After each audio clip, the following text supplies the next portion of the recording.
Hi friends, Sibin vlogs എന്ന എൻ്റെ YouTube ചാനലിലേക്ക് സ്വാഗതം. സുഹൃത്തുക്കളെ, ഇതൊരു മാരുതി ഓൾട്ടോ കാറാണ്. ഇതിൻ്റെ ടൈമിംഗ് ബെൽറ്റ് മാറണം. ഇത് ടൈമിംഗ് ബെൽറ്റിൻ്റെ ട്രാൻസ്ലറാണ്. അപ്പം ഈ ടൈമിംഗ് ബെൽറ്റ് മാറുമ്പോൾ ഈ ഒരു പാർട്സും കൂടെ മാറണം. ഇവിടെ മൊത്തം അഴിച്ചിട്ട് വേണം ഈ ടൈമിംഗ് ബെൽറ്റ് മാറാനായിട്ട്.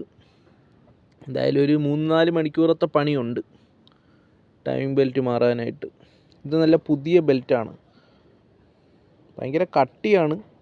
അങ്ങനെ പെട്ടെന്നൊന്നും പൊട്ടത്തൊന്നുമില്ല. ഓൾമോസ്റ്റ് ഒരു 1,00,000 കിലോമീറ്ററൊക്കെ കഴിയുമ്പോഴാണ് ഈ ഒരു ടൈമിംഗ് ബെൽറ്റ് മാറേണ്ടത്. അതിൽ കൂടുതലൊക്കെ ഓടും, എന്നാൽ കമ്പനി പറയുന്നത് 1,00,000 കിലോമീറ്ററാണ്. അത് പൊട്ടിക്കഴിഞ്ഞാൽ വഴിയിലാവും. അപ്പോൾ അതുകൊണ്ട് മാറുന്നതാണ് നല്ലത്.